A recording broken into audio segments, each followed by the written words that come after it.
Wake up, people, I'm exhausted, and today we're going to be reviewing the Stanley Parable. Now, I've done a few episodes on this, and I've really enjoyed the game, and I think I just want to do a little review for you guys who are interested in playing it. So going into this game, I really did not know what to expect. I saw it was free on Epic Games, and I thought I would give it a shot. Now, I already kind of had the feeling that it was going to be one of those games with a bunch of open-ended questions, and like, it leaves you wondering long after you've played it, like, did I make the right choice? Did I do the right thing? Like, I knew it was going to be one of those games that kind of just made you think a little bit. I think I was definitely right about that.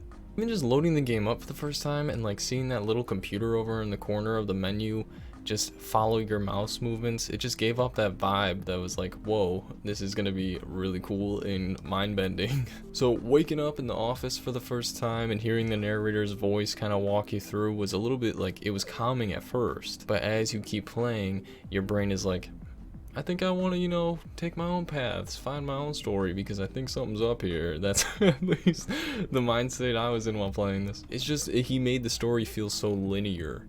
I think it's just human nature that you want to kind of explore and do your own thing. And the game itself, it's full of different doors to walk through, different windows to look through, a bunch of buttons to click, computers to turn on. Just so many different paths and so many different possibilities. There's a ton of different choices, and each one is more curious than the next one in my opinion. Just like, what if I go down this hallway? What if I jump off this thing? What if I go into the mind control room or go down the escape path? Escape? It was literally written escape on the wall. You really think that's what it's gonna be? I did, and it did not end up being that. I found myself feeling super excited to start the game up every time I was going to record an episode, because I genuinely wanted to know what the next ending was going to be, which path I was going to take, and which direction I was going to go. It was exciting because like each time it was different, and each time I played I was left thinking like, whoa, did I make the right choice? You're starting to see a pattern here. It's like, did I do the right thing? I feel like you'll get that experience too if you actually end up getting this game and trying it out, which I can really recommend. There were definitely a couple endings though that I didn't really enjoy. Like, I didn't think like they were worth the walk and the resets and all the exploring to get to just to be restarted back to the beginning. I kind of understand that to make a game like this, you kind of have to have endings like that. They're all not going to be crazy endings like you've seen in the past where we end up in Minecraft or Portal or the baby game. That was all in one episode too. I'll try not to spoil anything for you guys, even though I just said a few of the endings. There's only a couple of the million endings in this game, so I'm not really spoiling that much. But for the people who have been watching from the beginning of the series, you'll know that I haven't seen every single ending, and that there's probably a million different other endings in this game that I have yet to discover. And that's what I think is cool about this game, is like, you could find them and then tell me down in the comments how much of an idiot I am for not trying a certain door. I swear to God though, I tried to open all the doors, or at least all the doors that I saw. And the thing is, like, trying to record a game like this for you guys, it's a lot tougher because it's really trial and error. Like, I remember I tried to record a couple episodes in bulk. I would go back and I would look for different endings, and I would keep going down paths that I've already been down. It was tough sometimes, but I really did enjoy the experience. And every time I would go in to record this, I would think to myself, like, I need to find the true ending. I even started off videos like, today we're gonna be finding the true ending, the real ending. And that's the thing, it's like, we wanted that fulfillment, we wanted that feeling of like, hey, I beat this game. But with a game like the Stanley Parable, there's not really gonna be an ending like that. And I don't really think that's the message that the developers or like the narrator were even trying to give off the whole time. I think that the true message is that there's really not going to be that perfect ending that we're all searching for. I think that's literally the reason this game was made. There's not going to be a perfect ending. Like, there's not even really going to be the perfect conclusion, and not every story has a conclusion. I know that might be kind of hard to grasp, and for me that was hard to grasp, so that's why I had to like replay it so many times, and I had to watch my own episodes back to try and like understand how I got to certain endings and how certain things turned out the way they did. I literally had to go back and just like think through the situation a second time. If you want to start to try to wrap your mind around some of the things that I'm bringing up in this review, I do recommend that you get the game and you listen to what the narrator's saying as you're playing it, and you kind of watch what's happening at the same time. Play the game.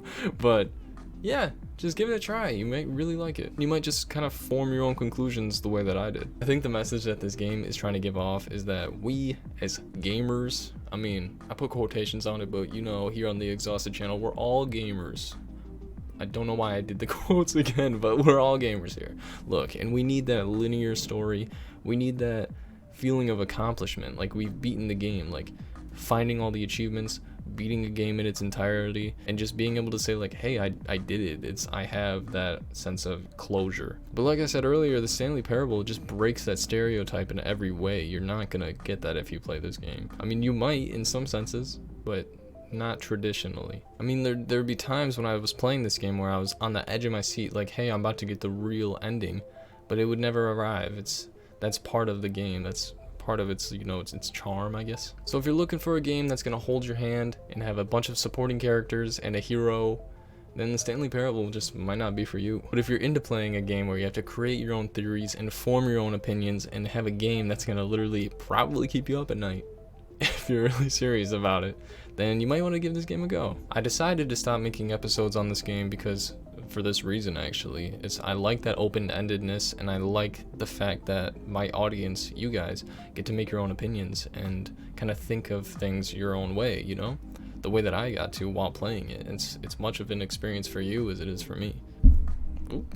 But I will not be doing any further episodes on this game because, in my mind, the true ending is when the player, you, closes the game for the last time, gives up, and uninstalls the game. In a way, it's like where Stanley, I know it's a little bit deep here in the Exhausted channel, but it's a way that we're like Stanley, just doomed to be pressing buttons, because that's all playing games really is if you break it down. We're just hoping for the best outcome. But honestly, I love this playthrough, and I really hope that you guys did too. I love the stylistic aspect of it. It was so retro, but still like new feeling, like quality game, but retro style. I really like that about it. It's almost like, those pixel horror games, but like just with better style and more polish. I loved all the different paths that you could take, all stemming from those 2 different doors right in the beginning of the game. It's endless, almost. There's gotta be an end to it, right? The true ending. No, I'm not playing. All in all, I really did have an awesome time playing this and finding all the different endings that I possibly could. And if you're interested in finding some new endings that I definitely missed, I do recommend that you pick this game up and give it a try. Again, I really do hope that you guys like this game, and if there's any other games that are similar to this or even not similar to this, let me know. I would really love to know down in the comments if you have any recommendations for me to try out. So thank you so much for watching. I hope you enjoyed this review of an awesome game. I hope to hear some of your recommendations down in the comments. Have a great rest of your night. Get some rest.